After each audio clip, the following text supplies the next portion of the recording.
근본 교섭이라고 해서 상법인 사성제에 대한 내용을 보도록 할 겁니다.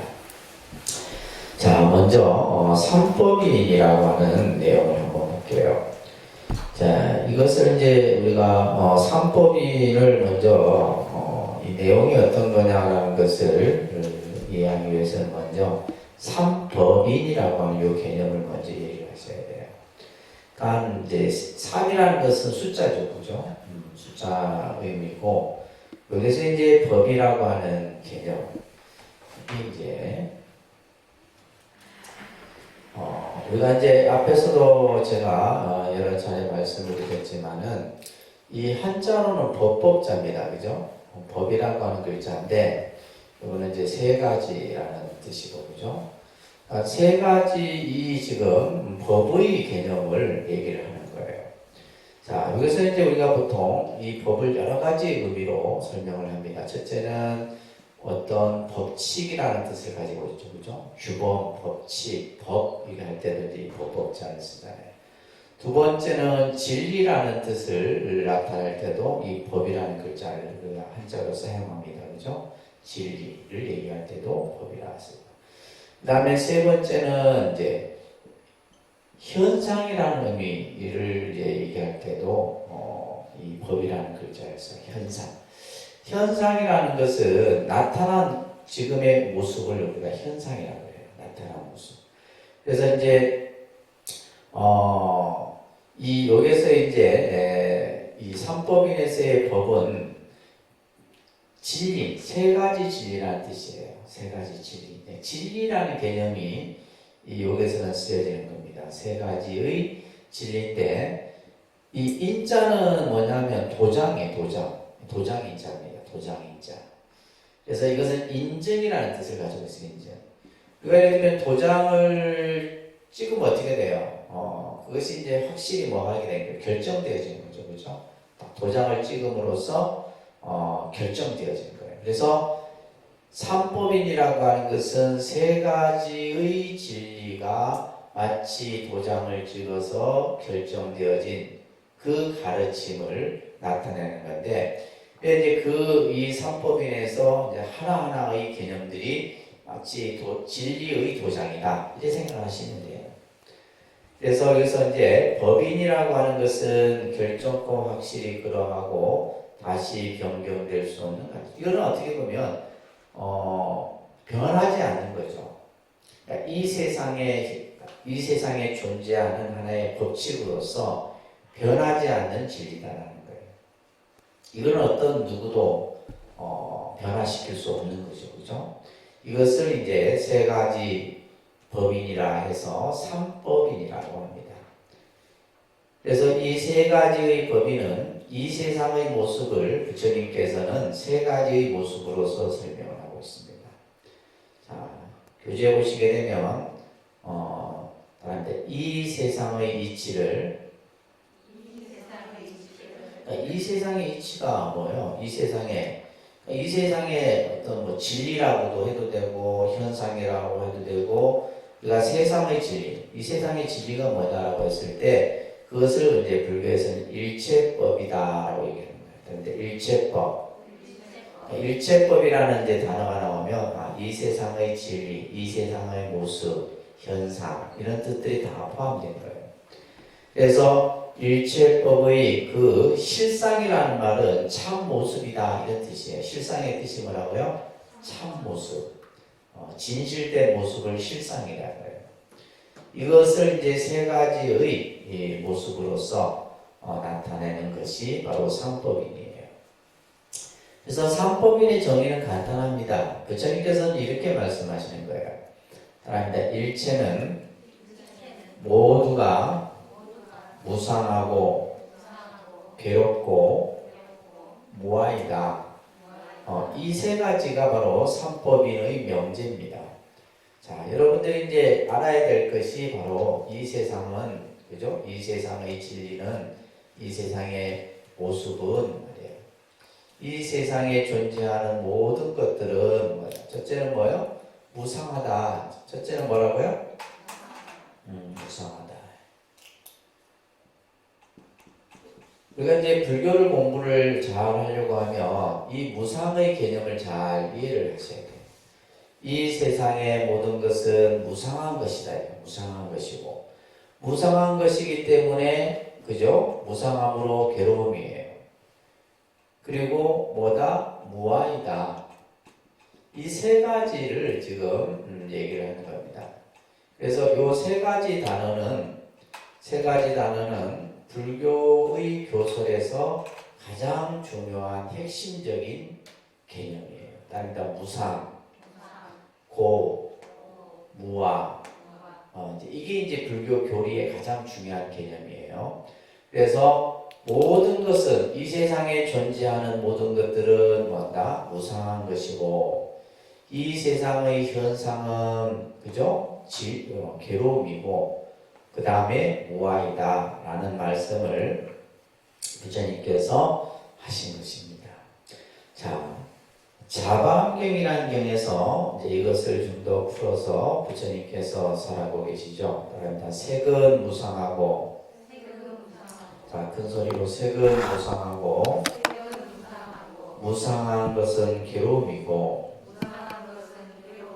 괴로운 것은 무아이다. 수상행식도 또한 그와 같다.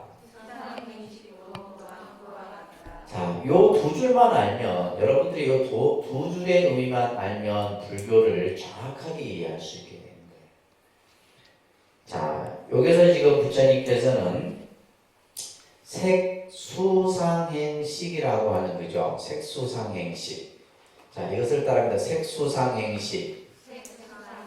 이것을 오온이라고 해요. 오온. 여러분들 반야신경에 보면 오온 계공도 일체고에 나오죠, 그죠? 그래서 이제 우리가 이 불교 공부는 여러분들이 이제 하면 자꾸 반복해서 그 용어 개념이 나오게 돼요. 자, 그래서 먼저 색수상행식을 자, 색, 수, 상, 그죠? 행식. 따라합니다. 색수상행식. 이건 눈으로 여러분들 안 익혀집니다. 자꾸 소리내서 눈으로 보고 입으로 얘기하고 머릿속으로 기억하고 해야 돼.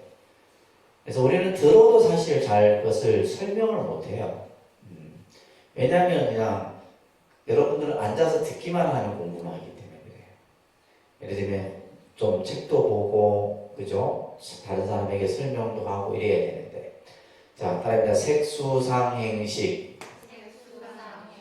이게 이제 이것을 뭐라 그래요? 오온이라고 그래요. 오온.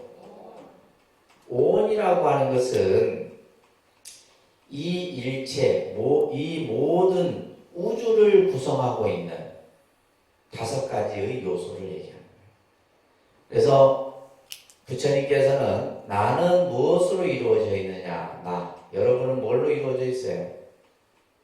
여러분은 오온으로 이루어져 있는 거예요. 뭘로 이루어져 있다? 오온으로 이루어져 있다. 나는 뭘로 이루어져 있다? 오온으로 이루어져 있다. 우리 몸과 자 이걸 보세요. 이게 이제 색은 뭐냐 하면 물질이에요. 색은 물질. 그래서 우리가 물질은 크게 4가지로서 설명합니다. 4가지로. 따라합니다. 이것을 지수화풍이라고 해요. 따라합니다. 지수화풍. 이건 들어보셨죠? 우리 몸이 땅, 물, 불, 바람 이 4가지의 물질의 요소로서 이루어져 있어요. 내 몸뚱아리가 그렇다 이 말이에요. 내 몸이. 그래서 지는 이거는 뭐냐면 딱딱한 거죠. 딱딱한 거니까 뭐겠어요? 뼈, 근육 이런 것들 그죠? 이런 것들이 이제 땅, 지의 기운이에요. 그 다음에 우리 몸의 80%가 뭐예요? 수분, 그죠? 땀, 혈액, 뭐 이런 것들, 침, 이런 것들은 전부 수를. 화는 이거는 이제 뭐냐면, 화는 이거 뭐예요? 요한이 말하는 그거예요. 이제 혈압, 사람 몸에 체온 있죠, 체온. 요즘에 우리 매일 열 체크하잖아요, 그죠? 화예요. 그 다음에 풍은 이거는 뭐냐면 호흡이에요. 호흡. 그러니까 숨을 들여 공기를 들여 마시고 내뱉고 하는. 그래서 이 물질이 네 가지 요소로 이루어져 있는데 그것을 불교에서는 뭐라 한다? 색이라 해서. 이 오온을 잘 이해해야지 여러분들이 반야신경도 잘 이해하고 건강경도 이해가 되고 다 되는 거예요. 그래서 처음 이제 접하는 오늘부터가 이제 교리 공부를 했어요. 교리 공부가 이런 것들이에요. 그래서 자, 색이라고 하는 것은 물질인데 네 가지의 물질 요소로 이루어져 있는 것을 색이라고 해요.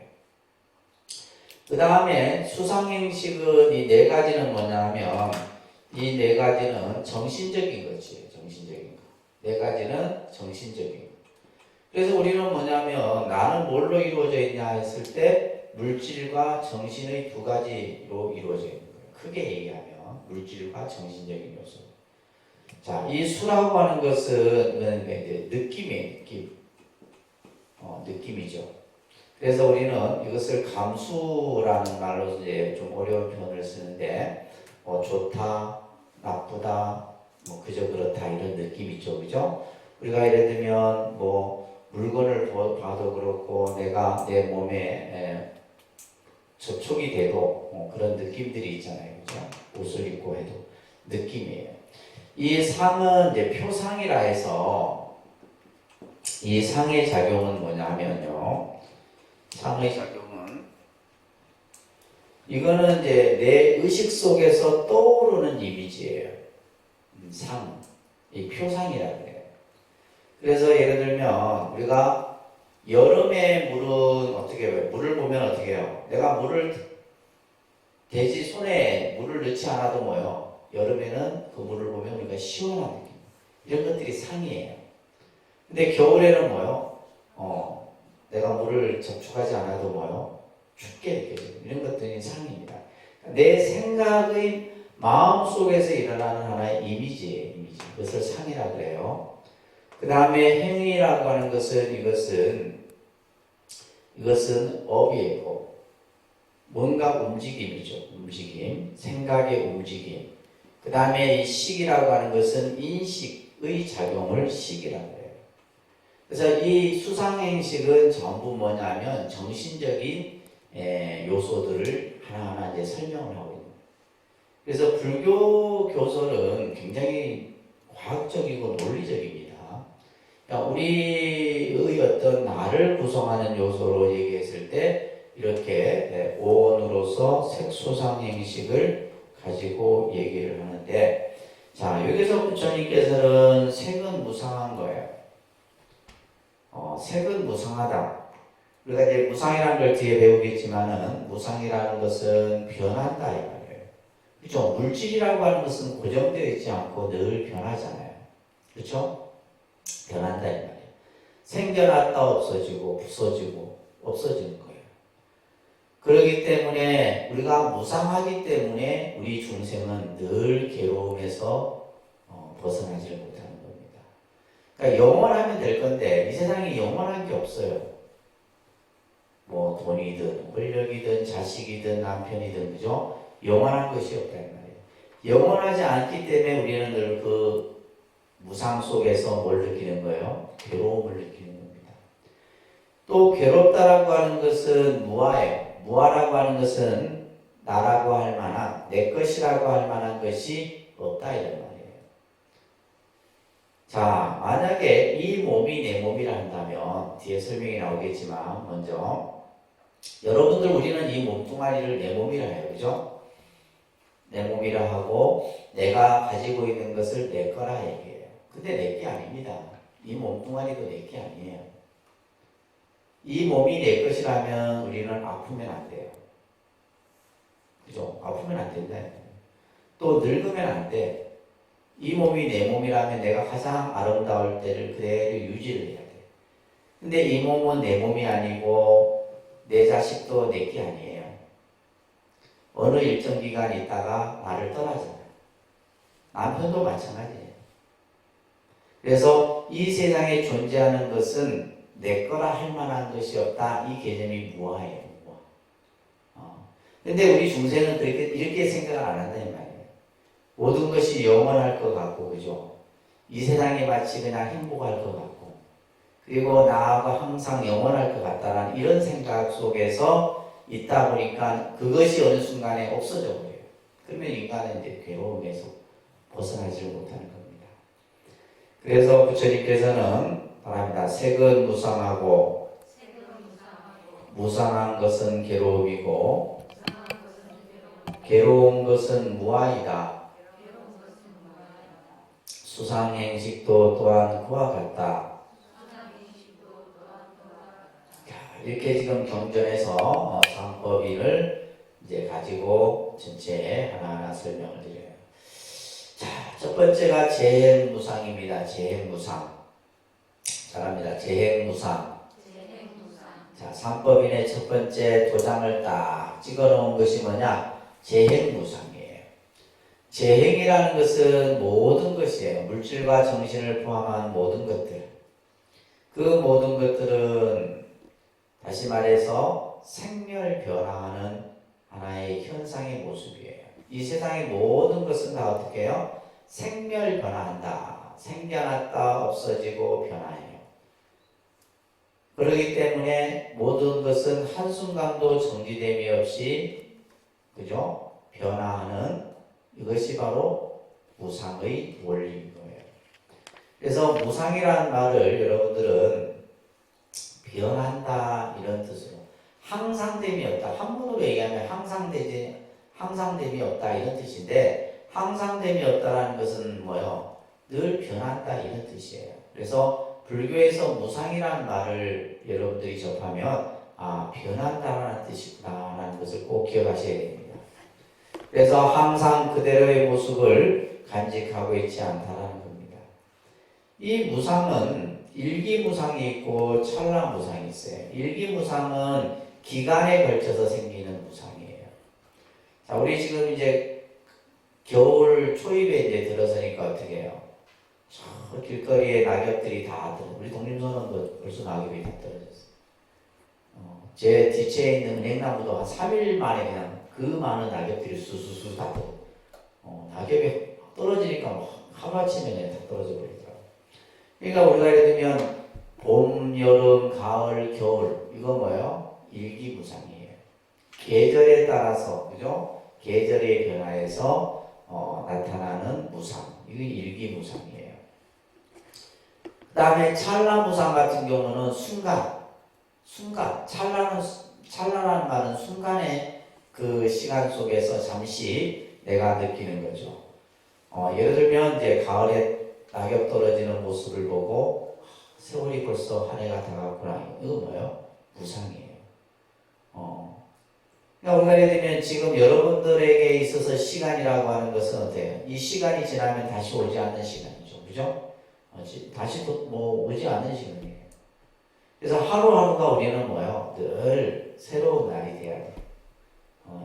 오늘 다시 오지 않습니다.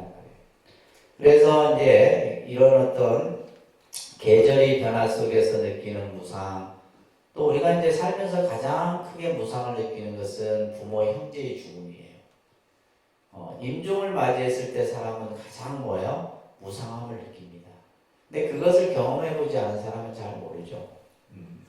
그래서 부모 형제의 임종이라든지 우리가 또 이제 수천 년의 고대 유적에 갔을 때 그 찬란했던 그죠? 그 문명의 뒤앞길을 보면서 또 무상을 느끼기도 합니다. 이렇듯이 이 무상이라고 하는 것은 우리가 이제 또 인간으로 어떻게 보면 자 보세요. 우리는 유아기, 아동기, 청소년기, 청년, 중년, 노년 이게 뭐예요? 무상이에요. 그렇잖아요, 그죠? 쭉 시간이 지나면서 변하는 거잖아요. 이런 것들이 전부 바로 뭐다? 무상의 뜻이다라는 거예요. 그런데 이제 중생들은 무상을 무상으로 생각하지 못하고 뭘로 생각해요? 유상하다라고 생각하는 거예요. 유상하다라고 생각. 그렇기 때문에 이제 부처님이 우리들에게 무상의 가르침을 설한 이유가 여기에 있어요. 첫째는 우리들의 잘못된 생각, 전도된 생각이라는 말은 뒤바뀌어 생각이 거꾸로 된다. 이 세상은 무상한데 자꾸 우리는 뭐예요? 영원하다. 나하고 함께 영원할 것이다. 이런 생각을 갖게 돼요. 이것을 깨우치기 위해서 부처님께서는 무상을 자꾸 강조하신 거예요.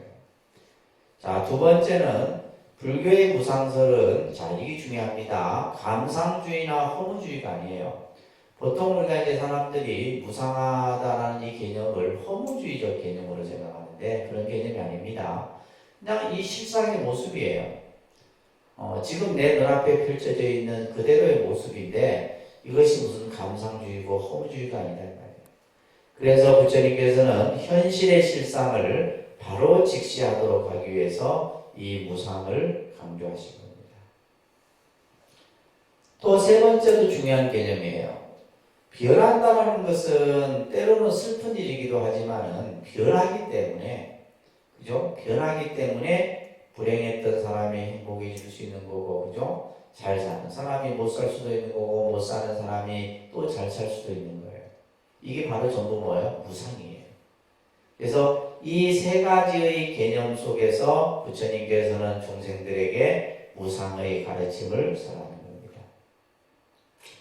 그 밑에 보면 이제 경전에 나오는 여러 이제 경문들을 소개해 놓고 있는데, 부처님이 어느 날 라다라는 제자에게 부처님께 무상을 어떻게 이해하면 좋을까? 이런 질문을 받게 됐을 때, 부처님께서는 우리들의 육체는 무상한 것이고, 또한 수상행식 또한 무상한 것이다. 그 앞에서 했듯이, 그죠? 오온이 다 무상하다는 거예요. 그래서 여러분들 지금 여기에서는 오온이 무상하다는 걸 배우지만 나중에 이제 공부를 좀 더 하면 오온이 공하다, 반야신경에서는 그렇게 그 공부를 하는 거예요. 이 공부가 그렇게 딱 발전이 되게 됩니다. 그래서 오온이 무상한 것이다 라는 얘기를 하고 계시죠. 그 밑에 보시게 되면 우리들이 저 넓은 바다의 물과 우리가 살면서 만나고 헤어지면서 흘렸던 눈물의 양과 비교했을 때 어느 것이 더 많느냐? 사랑하는 사람과 만나서 흘렸던 눈물의 양이 더 많다는 거예요. 뭐보다? 바다의 양보다도. 이만큼 이제 우리들은 뭐예요? 무상이라고 하는 이 현실 속에서 중생들이 살아가는 겁니다. 자, 그래서 무상하다라는 것은 변한다라는 거예요. 자, 그래서 변하기 때문에 사실은 아까 뭐라 그랬어요? 괴로움이라 그랬잖아요. 그죠? 변하기 때문에 괴로움이에요. 자, 그래서 일체계고 한 장 넘겨보면 일체계고를 한번 보도록 할게요. 먼저. 무상하기 때문에 괴로움인데 그 괴롭다는 것이 이제 자 보세요. 다음입니다. 일체가 무상하다면 무상한 것은 곧 괴로움이다. 자, 이런 이제 부처님 말씀을 여러분들이 잘 머릿속에 기억하셔야 돼요. 자, 모든 것은 무상하다. 무상한 것은 바로 괴로움이다. 자, 괴로움의 본질이 뭐냐? 우리가 괴롭다 하잖아요. 그죠? 자, 이 고라는 뜻은, 자, 보세요. 힘이 든다. 이런 말이 지금 정리되어 있죠. 그죠? 괴롭다라는 뜻이 뭐라고요? 그렇죠. 우리는 살면서 힘든다라는 말을 많이 합니다. 삶이 고달프고 힘들고, 그죠? 또 삶이 무겁고, 이런 것들이 전부 어떻게 보면 괴로움의 표현이에요. 이것을 인도 말로는 듀카라고 해요. 듀카. 그런데 듀카. 이 고라는 뜻이에요. 고. 이 고의 반대가 우리 카페 이름이 수카죠. 수카. 이게 행복이라는 뜻이에요. 수카, 두카. 이게 이제 그 인도의 그 범어로 서로 상반되는 용어 뜻입니다. 자, 이 두카라는 뜻을 이제 중국 사람들이 단순히 이제 고라고 이렇게 번역을 하지 않았어요. 자, 우리가 이제 아까도 이제 괴롭다라는 것은 힘이 든다. 힘이 든다. 요즘 우리 그죠? 삶이 힘듭니다. 그죠? 살아가는 것이 힘들고. 자, 왜 힘드냐? 왜 힘이 드세요? 그러면 힘이 든다라고 했을 때 왜 힘이 드세요? 그냥 우리가 단순히 뭐 경제 문제나 뭐 어떤 인간관계 문제나 이게 아니에요. 이것 때문에 힘이 든 게 아니에요. 근데 그 힘이 든다라고 하는 근본 이유가 있어요. 그게 뭐냐면 이 고라는 말을 중국 사람들이 두 칼을 어떻게 번역을 했냐면 불여이라 이렇게 번역을 했어요. 왜 힘이 드느냐라고 했을 때 이 뜻은 뭐냐면 뜻대로 내 뜻대로 되지 않기 때문이에요.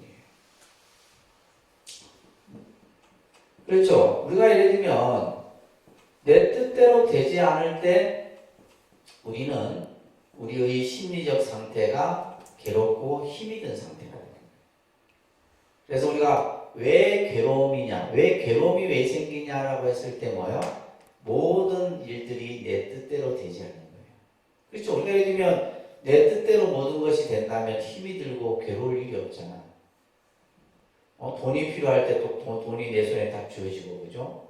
뭐 예를 들면 내 주변에 좋은 사람들이 다 있게 되고, 또 내가 하고자 하는 대로 다 되고, 이러면 괴로움이 생길 일이 없는 거예요. 그런데 우리가 사는 이 중생 세계는 중요한 게 뭐예요? 내 뜻대로 되지 않는다는 게, 이걸 여러분들이 아셔야 돼요. 근데 내 뜻대로 되지 않는데 우리는 뭐예요? 내 뜻대로 안 되면 어떻게 돼요? 내 뜻대로 안 되면 그냥 막 화가 나고 분노가 나고 짜증이 나고 막, 그죠? 이런 어떤 심리적인 상태가 만들어져요. 근데 근본적으로 여러분들 뜻대로 되지 않아요. 이걸 아시면 돼요.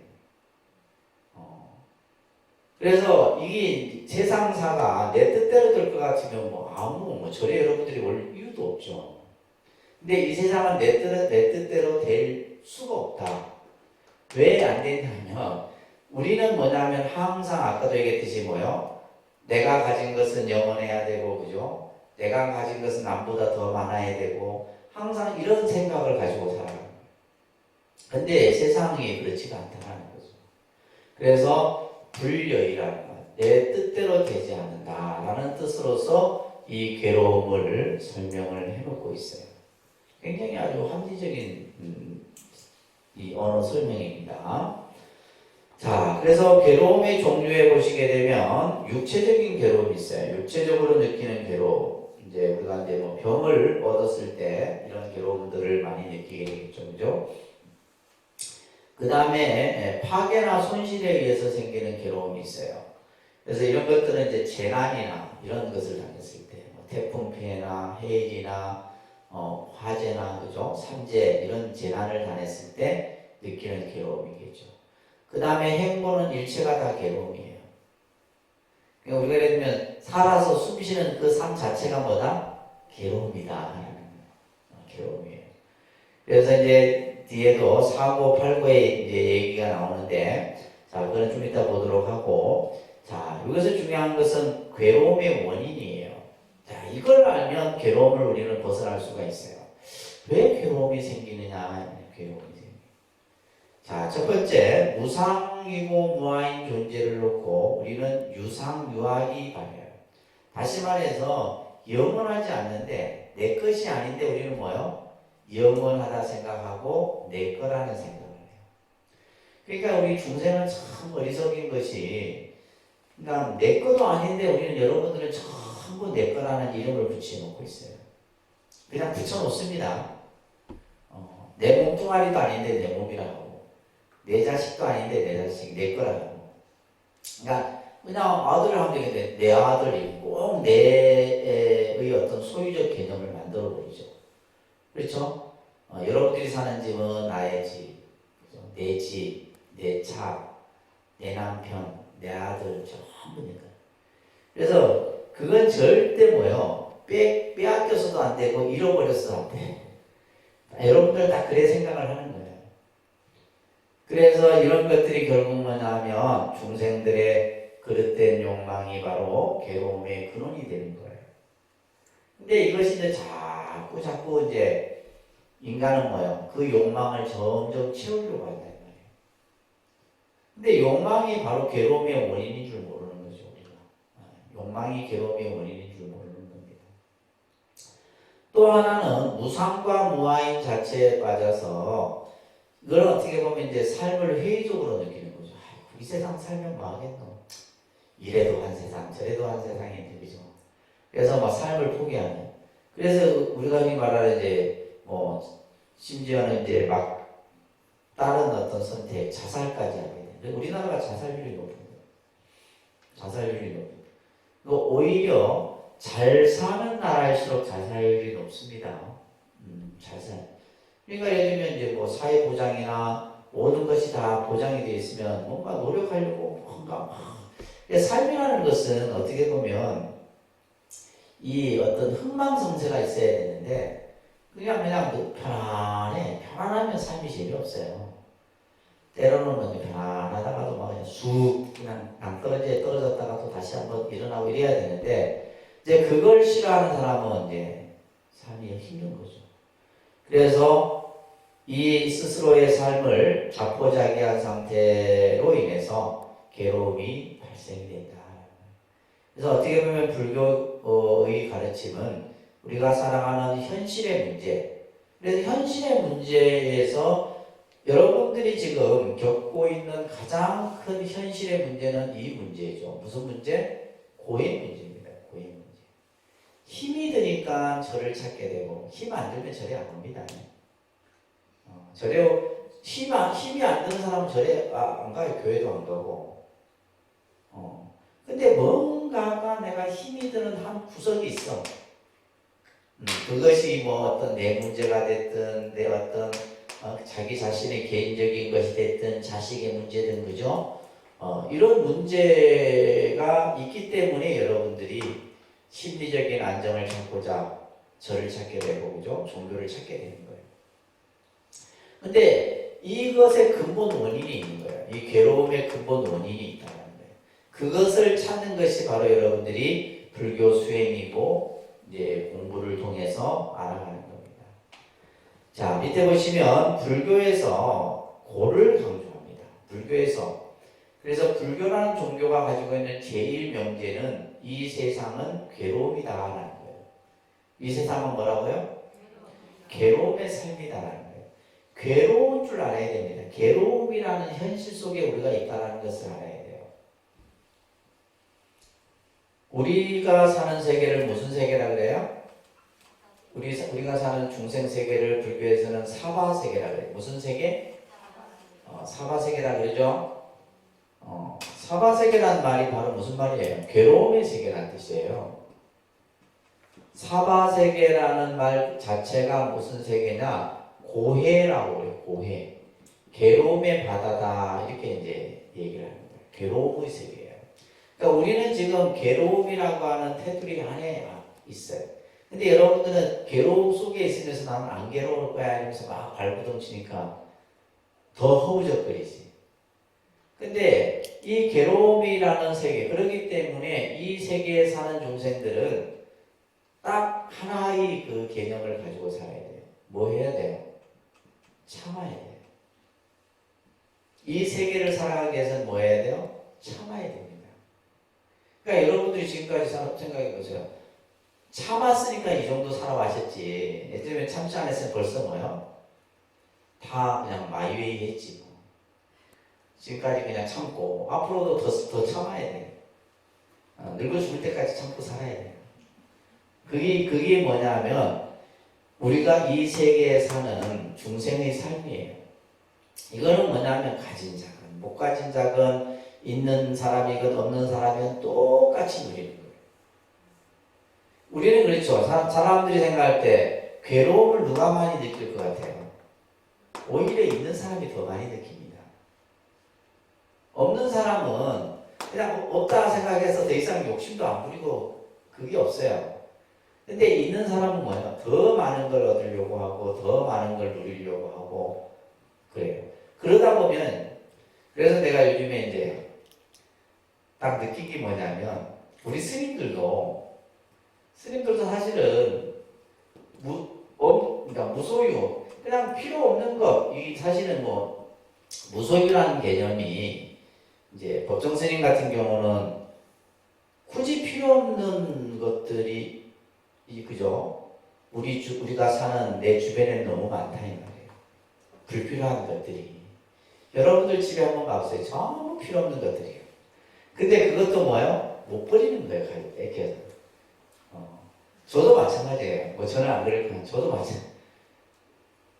보면 필요 없는 것들이 너무 많아.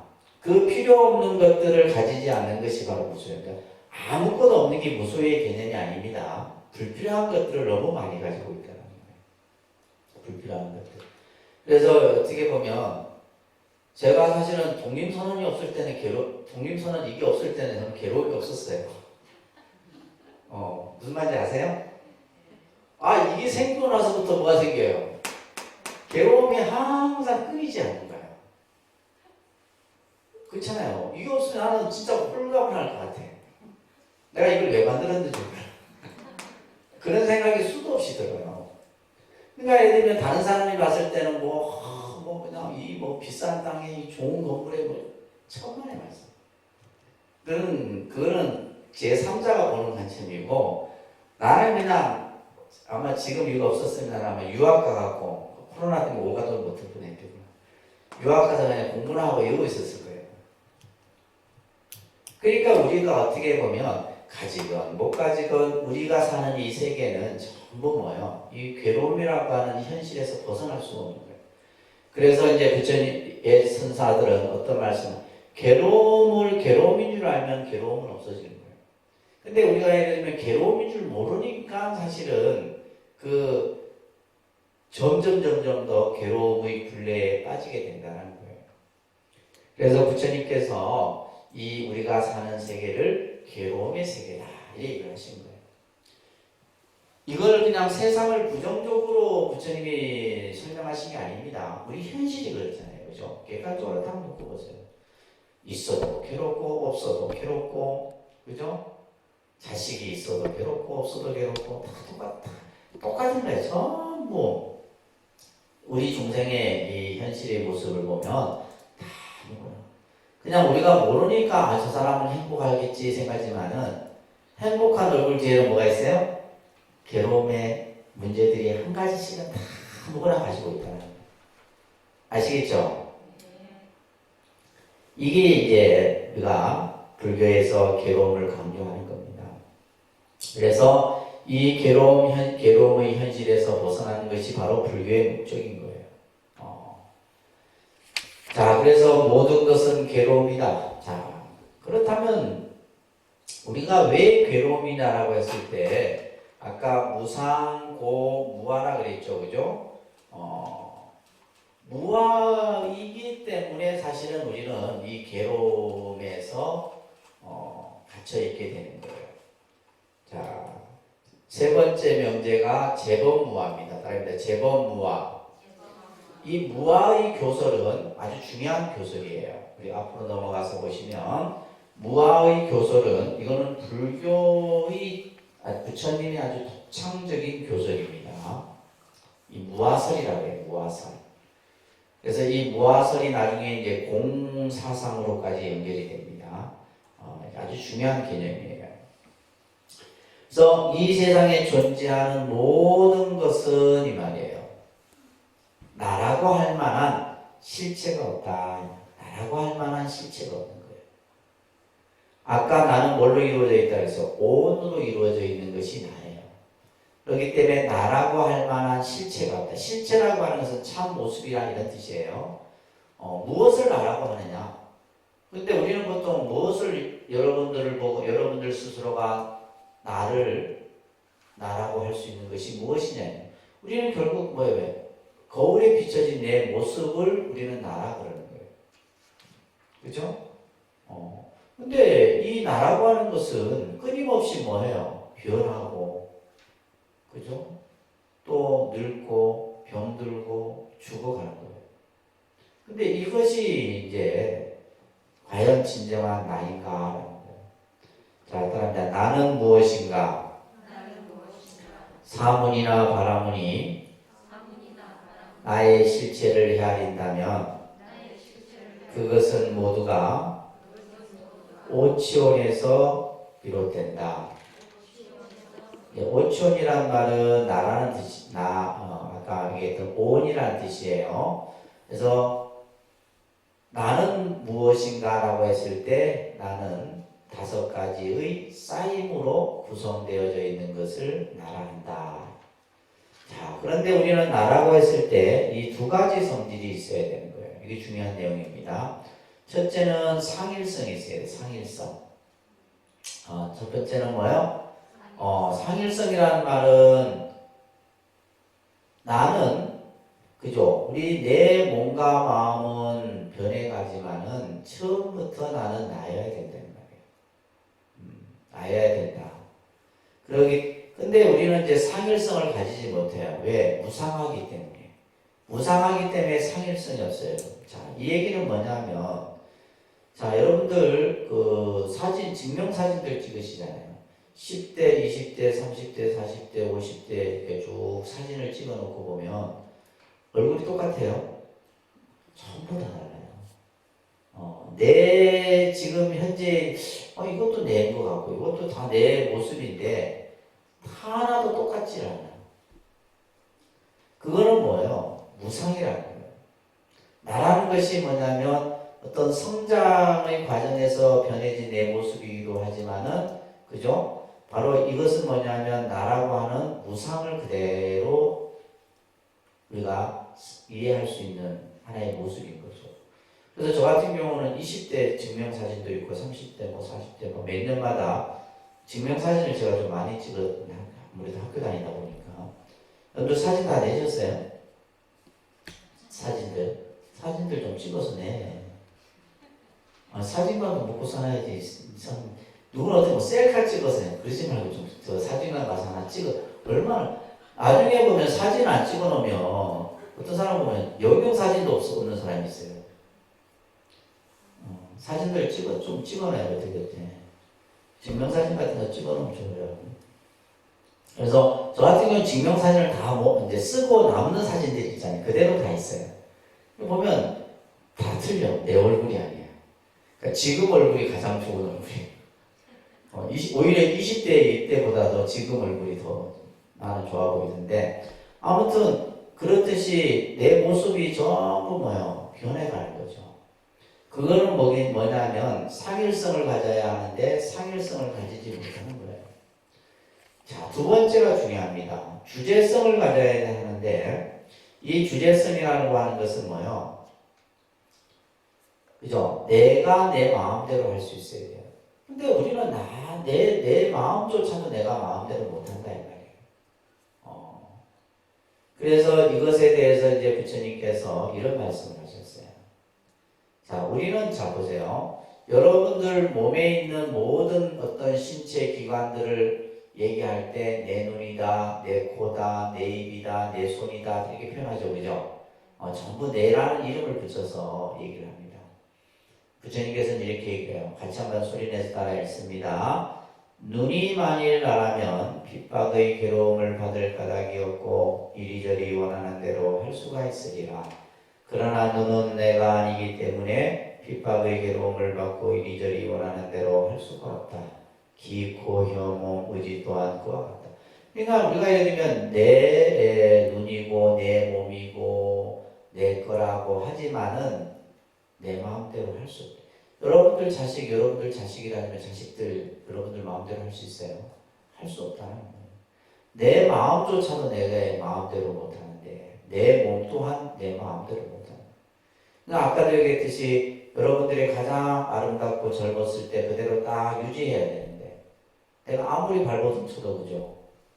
그냥 아무리 여러분들 뭐 좋은 약을 먹고 뭐 주사를 맞고 백날 해봐도 결국엔 어떻게 돼요? 늙어가는 거예요. 왜냐하면 이거는 내가 내게 아니기 때문에 내 몸이 아니기 때문에 이거는 바로 뭐냐 주제성이에요. 내 몸을 내가 내 마음대로 할 수 없다는 거예요. 그래서 상일성과 주제성이 없기 때문에 부처님께서는 무아라는 거예요. 자, 그런데 그 밑에 보시면 우리들은 내가 아닌 것에 나의 실체로 이것을 집착해요. 내가 아닌 것에 이것을 나라고 집착한다. 이것을 불교 용어로는 아집이라고 합니다. 아집. 이게 중요한 개념이에요. 내가 아닌데 우리는 이것을 뭐예요? 나라고 집착을 하는.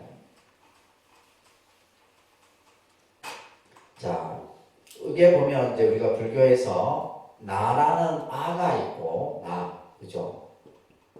나라는 아의 개념이 있고 한자로 나아자입니다. 나아자. 또 하나는 아소라는 개념이 있어요. 아소. 아소는 이거는 나의 것이에요. 나의 것. 그러니까 지금 내가 아닌 것에 나의 실체로 집착함으로 인해서 이 나와 나의 것을 우리는 그죠? 이것을 자꾸 그릇되게 우리는 이것을 집착을 해. 이 집착으로 생기는 것을 뭐라 한다? 아집이라는 거예요. 그러니까 아집. 이런 말 많이 들으셨죠? 그러니까 이제 흔히 이 아집을 버려라 이런 얘기를 합니다. 아집. 아집을 버려라는 말은 바로 뭐예요? 내 것이 아닌 것에 집착하지 말아라 이 말이에요.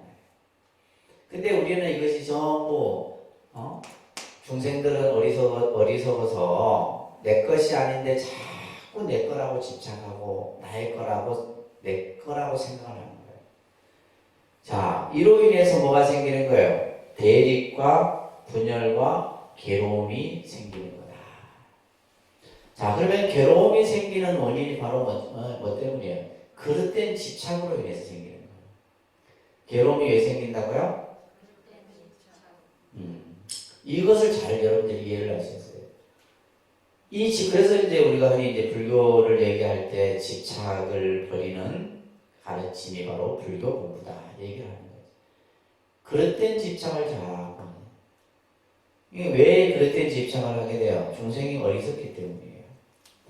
그래서 이 아집으로 인해서 그죠? 그릇된 집착으로 인해서 대립과 분열, 괴로움이 발생하게 되는데 그렇기 때문에 부처님께서는 바로 무아서를 통해서 이것은 절대적인 부정, 나를 부정하는 개념이 아니라 집착의 내 모습을 벗어버림으로써 참다운 나를 찾는 가르침이 바로 무아의 개념이에요. 그래서 우리가 이제 흔히 참나를 찾아라 이런 말을 또 하잖아요. 그죠? 그러니까 다시 말해서 내라고 생각하는 이 나의 모습은 이것은 거짓된 나의 모습이다 이 말이에요. 이것을 벗어버리고 진정한 참나를 찾는 것. 이 개념이 바로 무아의 가르침 속에 있는 겁니다.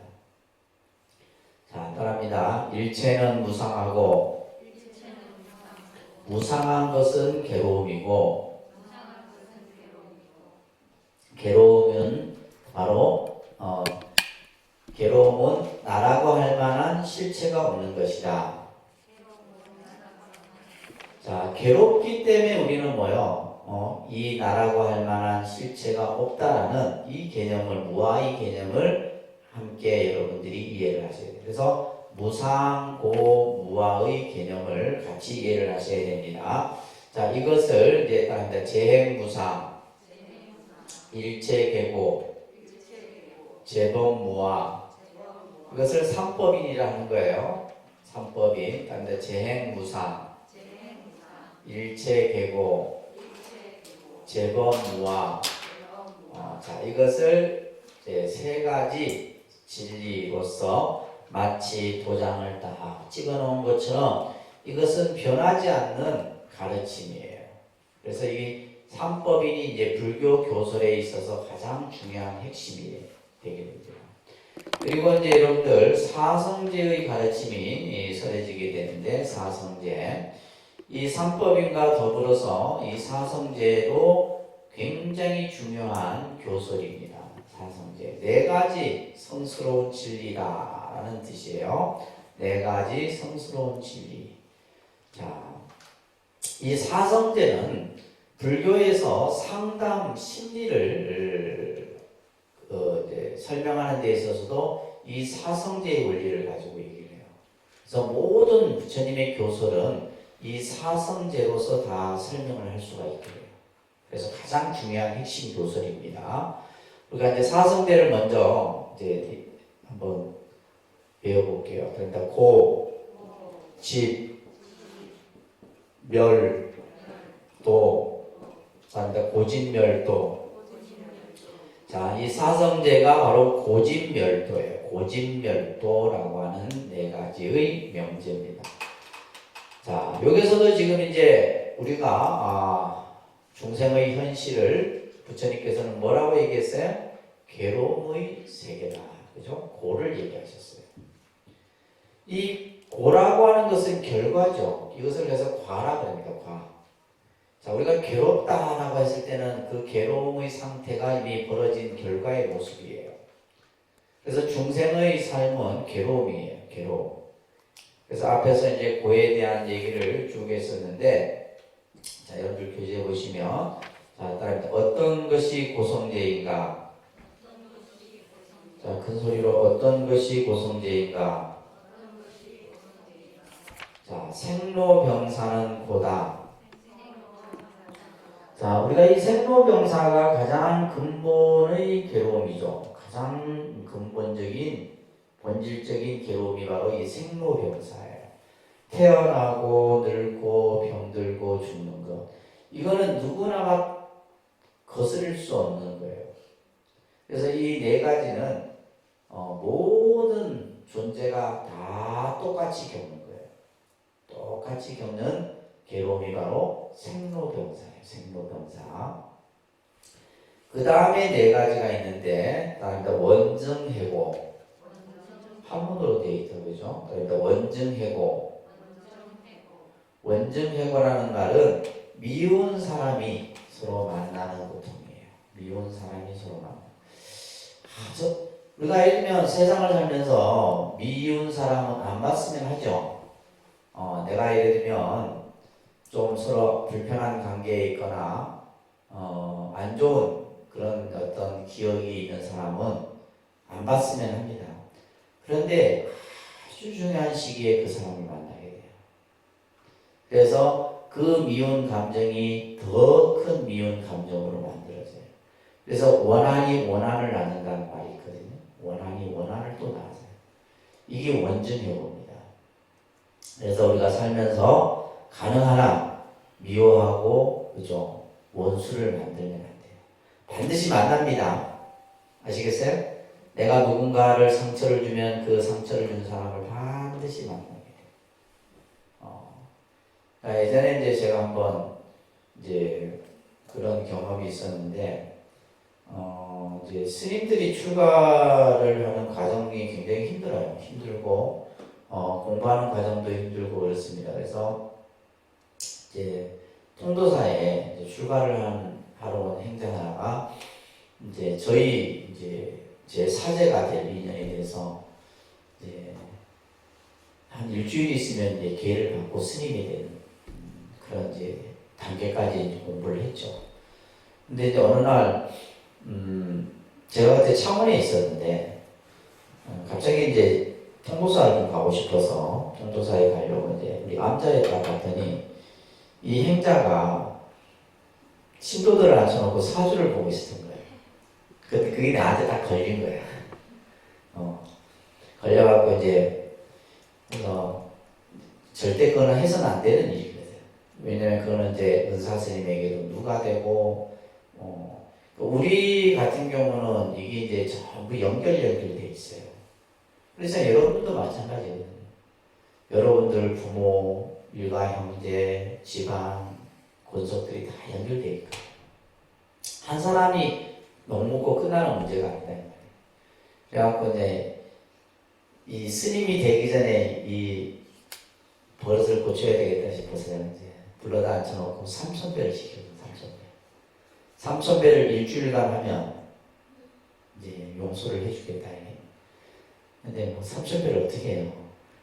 그래서 삼천배 하겠다고 이제 막 해서 법당 가서 막 절하더니 1시간 지나고 나서부터는 안 보이더라고. 보따리 싸고 도망간 거지. 결국 그 행자는 조계종 스님이 못됐어요. 내가 못되게 만들었어. 이런 사람은 조계종에서 선녀 생활을 해서는 안 돼. 나중에 어디에 가도 욕을, 그죠? 조계종을 용맥이 있어야 된다 싶어서 종단에 얘기를 해갖고 조계종 승려가 될 수 없도록 만들어버렸어요. 그러고 나서 저도 잊어버렸죠. 잊어버리고 매년 10몇 년이 지났나? 어느 날 스님이 한 분이 더 오더니 스님 저 알겠습니다. 알겠습니까? 그러네. 어느 이제 모임에서 누구신지요? 그랬더니 스님이 저를 내쫓지 않았습니까? 그러니까 이 스님은 이제 조계종에서 스님이 못 되고 다른 종단에 가서 이제 스님이 되었고, 지금도 이제 가끔씩 보면 좀 껄끄럽긴 껄끄럽죠. 근데 뭐 어쩌겠어요. 다 벌어진 일이고, 그죠? 그래서, 그때 이제, 그 순간의 잠시의 그런 인연도 시간이 몇십 년이 지나도 또다시 이렇게 만나는 인연이 되는구나. 그래서 이제 그 스님 입장에서는 좀 안타깝죠. 왜냐면 조계종에 출가를 하고 싶어서 와서 몇 개월간 엄청 고생을 하고 했는데 그 순간의 실수로, 그죠? 그래서 이런 것들이 뭐예요? 원증이에요, 원증이. 미운 사람, 서로 원수진 인연은 반드시 만나게 됩니다. 원수는 외나무 다리에서 만나요. 피할 수 없는. 그래서 우리나라 속담이 하나도 그랬던 게 없어. 그 다음에 두 번째 애별이고요. 애별이고. 애별이고는 뭐냐면 사랑하는 사람이 이별하는 거예요. 여러분들은 반드시 이 고통을 겪게 됩니다. 제일 먼저 겪는 것이 이제 부모와의 이별, 그 다음에 남편과의 이별, 자식과의 이별. 이게죠? 겪어요, 안 겪어요? 언제나 겪어요. 이게 애별이고요, 애별이고. 사랑하는 사람이 서로 이별하는 고통이에요. 반드시 겪게 됩니다. 그 다음에 세 번째가 구부득고예요, 구부득고. 이 구부득고 같은 경우도 보면 구하여도 얻지 못하는 고통이에요.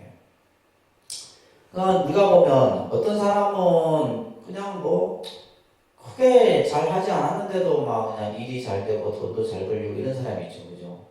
어떤 사람은 하는 쪽쪽 망하는 사람이 있어요. 뭐 때문이에요? 그러니까 결국에는 이 앞에 생로병사는 이거는 누구에게나 똑같이 적용되는 것이고, 원증해고나 애별이고 그 뒤에 나오는 네 가지 고통은 어떤 사람은 많이 겪고 어떤 사람은 적게 겪는 거예요. 사람이 가지고 있는 복력에 따라서 많이 겪기도 하고 적게 겪기도 하는 차별이 있어요. 그러니까 이 구부득고 같은 경우는 어떤 사람은 그냥 하는 일마다 그냥 술술 풀리는 사람이 있고, 어떤 사람은 하는 일마다 그냥 안 되는 경우들이에요. 그래서 구하여도 얻지 못하는 고통이고, 온 성도는 색수상행식이 서로 치성하는 것으로서 이것은 바로 우리가 육체적, 정신적으로 이제 고통이 생기는 괴로움이에요. 그래서 이런 것들이 바로 고성제이다. 그래서 괴로움이라고 하는 것은 아까 뭐라고 그랬어요? 불여이다. 따라합니다. 불여이. 그 밑에다 뜻대로 되지 않는다. 괴로움은 뭐냐? 내 뜻대로 되지 않는 그 상태가 괴로움이다. 결국 이것은 뭐냐면 주관적 불만족이에요. 주관적 불만족. 그래서 우리가 이제 내 삶에 만족하게 되면 그 삶이 가장 행복한데, 우리는 그때 만족할 줄 모릅니다. 여러분들은 만족할 줄 몰라요. 그래서 우리가 이제 소욕지족이라는 말도 있는 것처럼 결국 이 불만족으로 인해서 우리들의 삶이 괴로움으로 가득 차게 되는 거예요.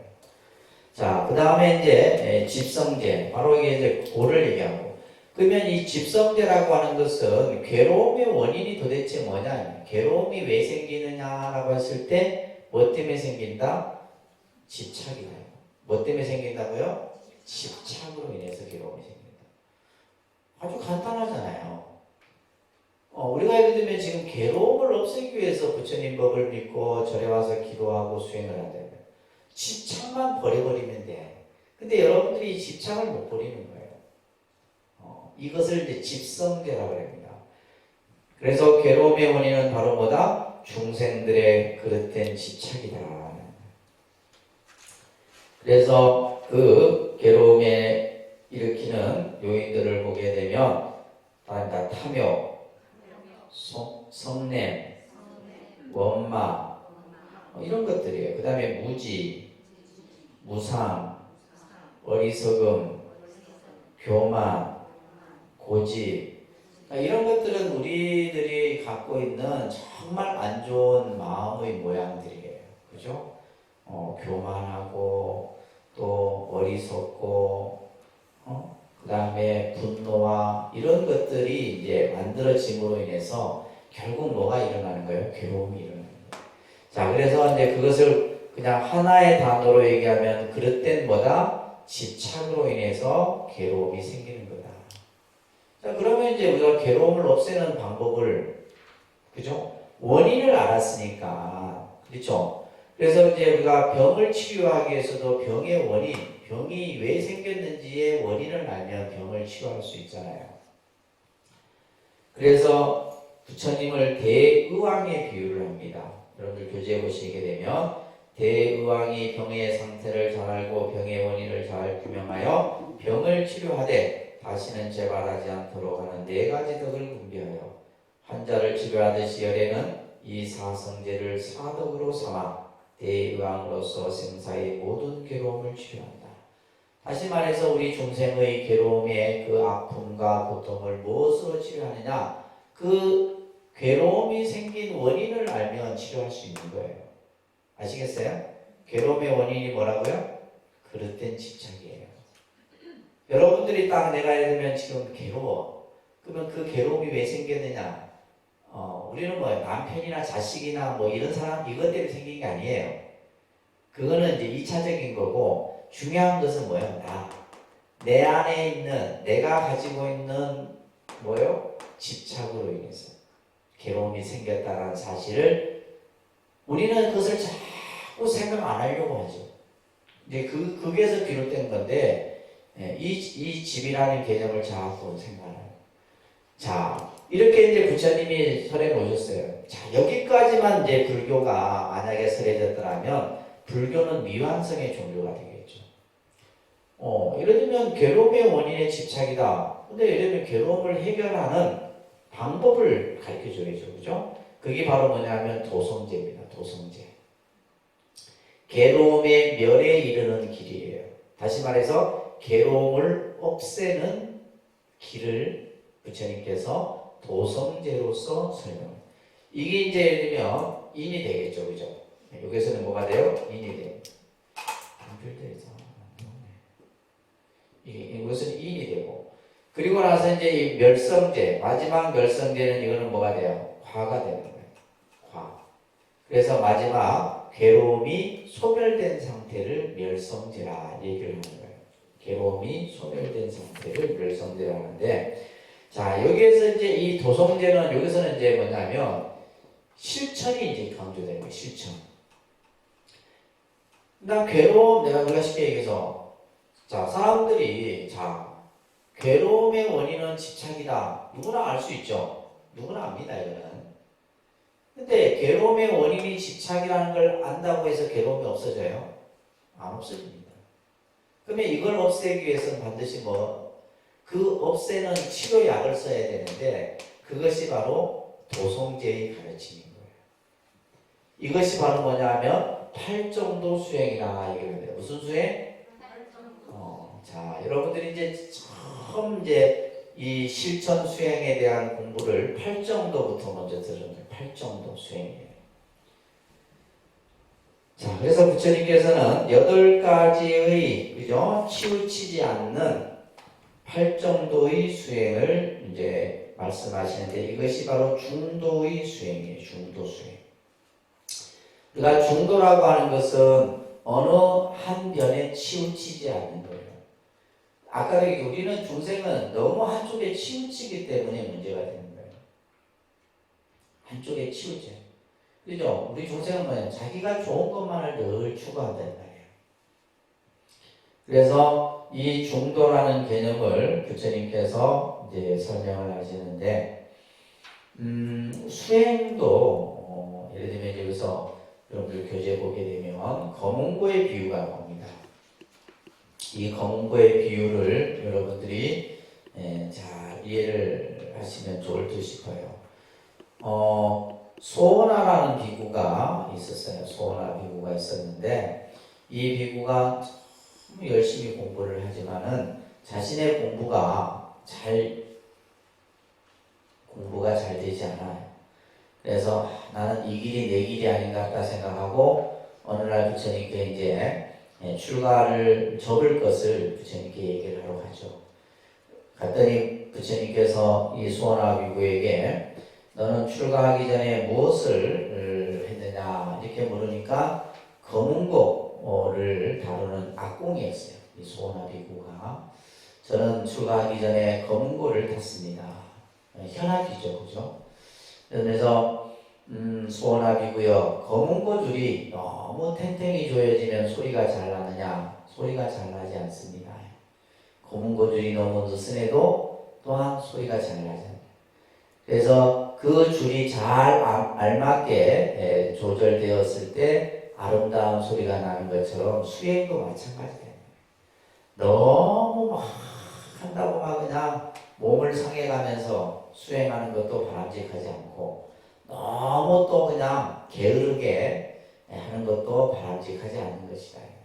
그래서 이제 이 중도에 대한 개념을 설명을 이렇게 하시는데, 자, 이 팔정도는 우리가 너무나 중요한 교술이에요.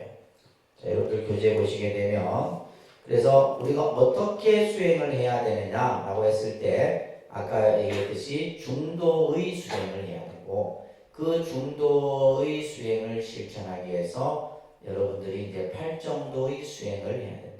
그래서 불교의 수행은 팔정도 수행이에요, 사실은. 근데 이것을 우리 불자들은 그냥 교리적으로만 그냥 이해하고 끝나버리니까 문제인 거지.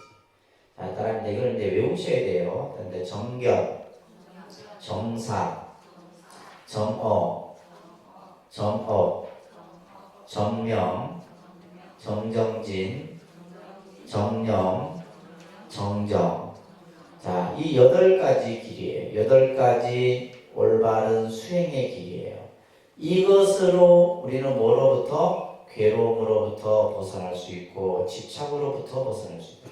이 수행을 하지 않으면 절대로 괴로움에서 벗어날 수 없습니다.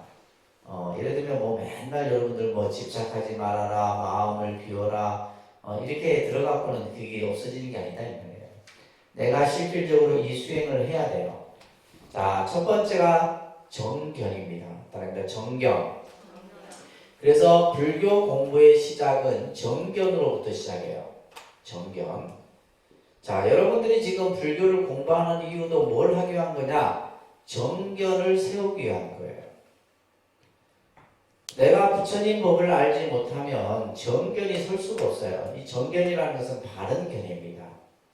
세상이 어떠한 모습이고, 그죠? 우리 아까 무상하고 괴로움이고 무아라고 하는 그러한 견해를 가져야 되는데, 우리 중생들은 이 정견이 갖춰지지 못하다. 또 이 세상은 연기에 의해서 만들어졌다라고 하는 견해. 그래서 정견이 먼저 세워져요.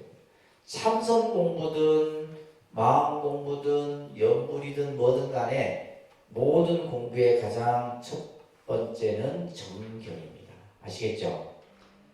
정견이 바로 서지 못하면은 여러분들은 그냥 뭐 왔다 갔다 하다가 그냥 끝나버리는 거예요.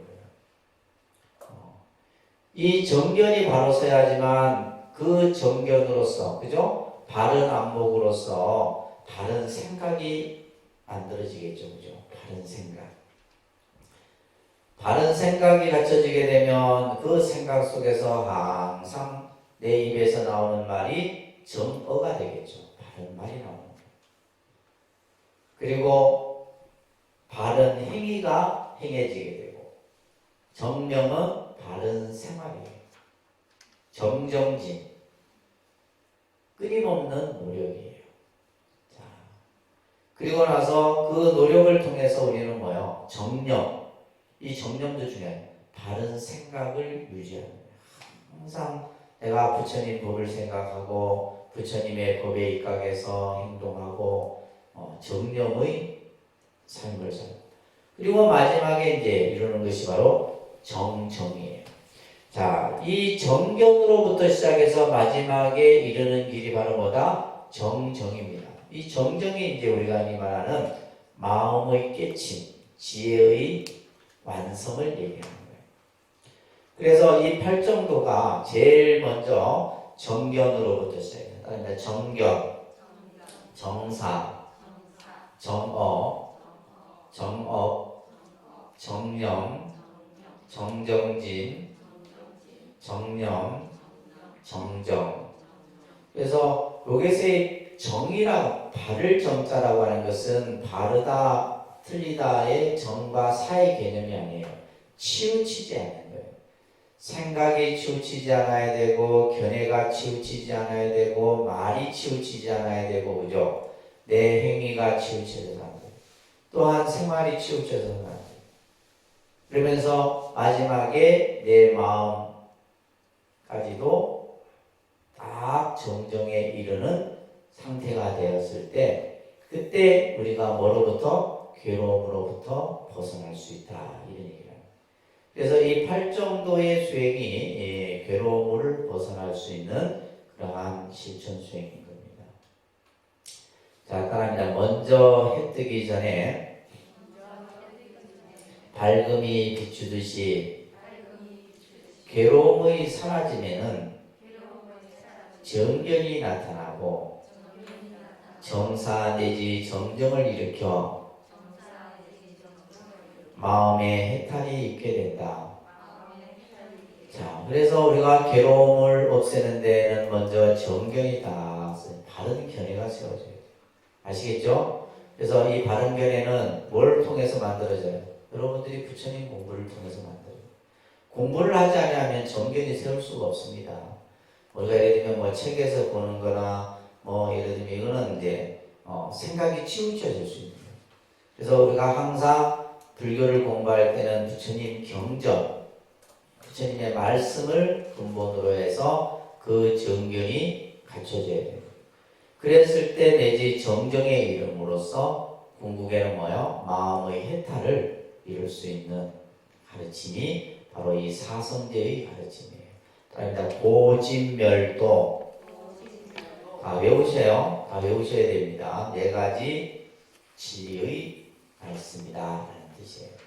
자, 우리가 오늘 이제 삼법인 사성제를 배웠는데, 자, 삼법인 또 다 잊어버리셨죠? 그러니까 재행무상, 일체계고, 재범무화.